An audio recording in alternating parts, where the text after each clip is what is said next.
Graças a Deus você é homem. Carey Williams, nesse devocional, comenta: será que é só comigo? Ou será que todos nós homens parecemos sofrer a perda da memória espiritual com muita frequência? De fato, a história comprova a ideia de que, quando nós escolhemos nos esquecer de quem Deus é, imediatamente nos esquecemos a quem pertencemos e, finalmente, nos esquecemos de quem somos. Fica comigo, e nosso tema de hoje é: lembre-se de quem é a sua vida.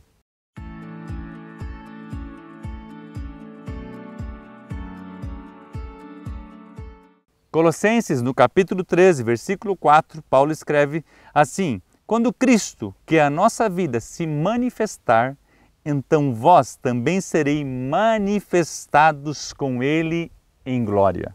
Uau! A Bíblia nos conta a história de dois homens no Antigo Testamento que sofreram por perca da memória espiritual. Lembra da história de Sansão? Lembra da história de Davi? Os dois receberam a mensagem de Deus, um como nazireu e o outro foi ungido como rei. A perda de memória espiritual fez os dois caírem na mesma área da concupiscência.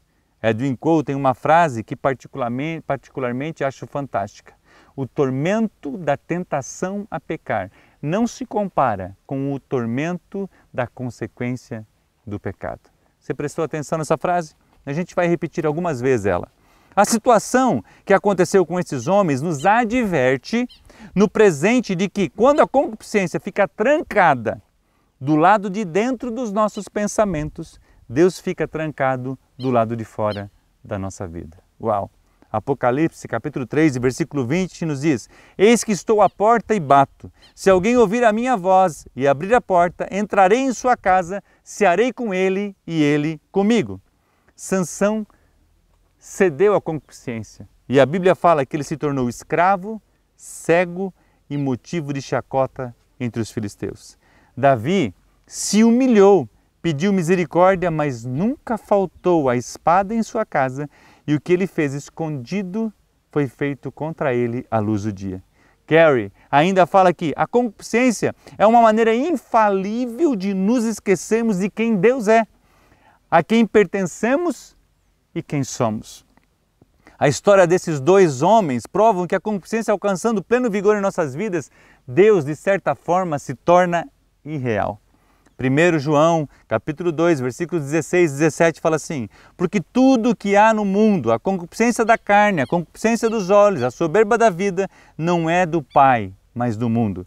E o mundo passa e a sua concupiscência, mas aquele que faz a vontade de Deus permanece para sempre.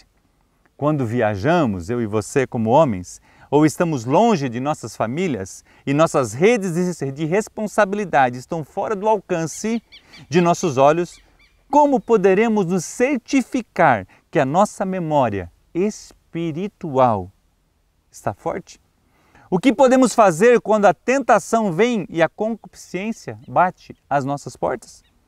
Quero repetir a frase de Edwin Lewis Cole: a tormenta da tentação a pecar não se compara com a tormenta da consequência do pecado. Nesses momentos podemos simplesmente escolher de lembrarmos de quem é a nossa vida.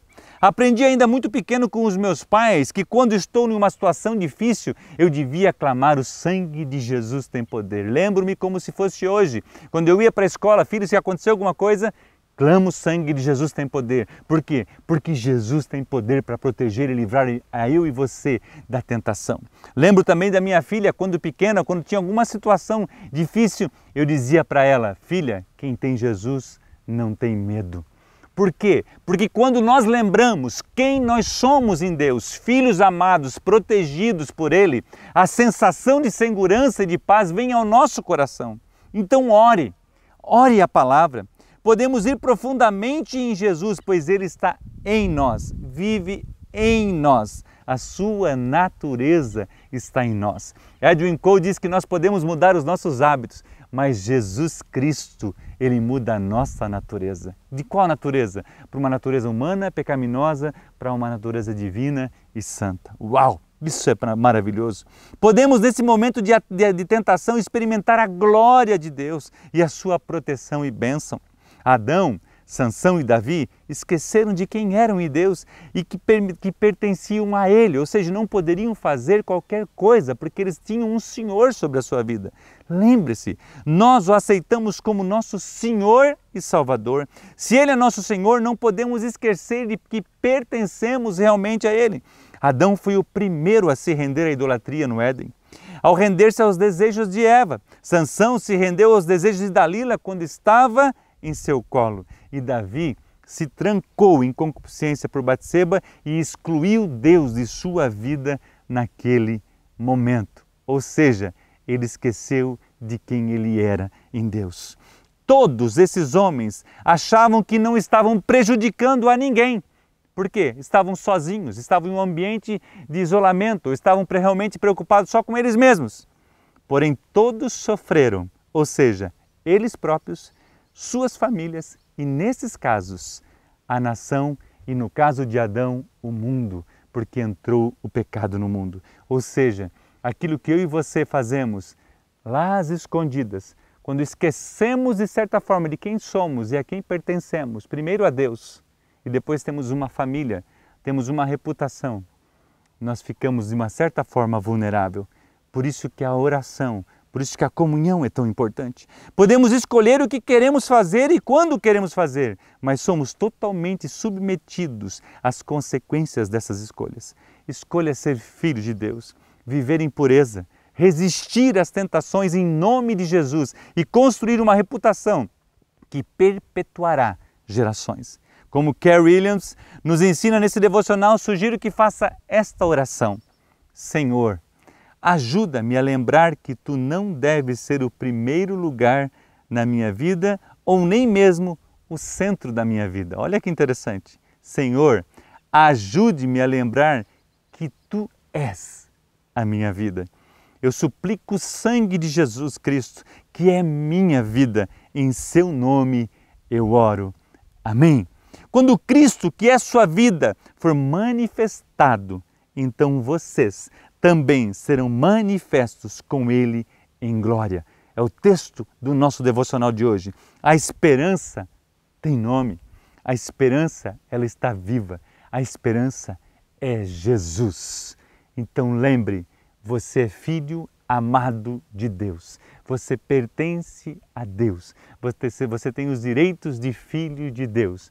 Não esqueça, nos seus momentos de intimidade, naqueles momentos que você está só, que você pertence a Ele.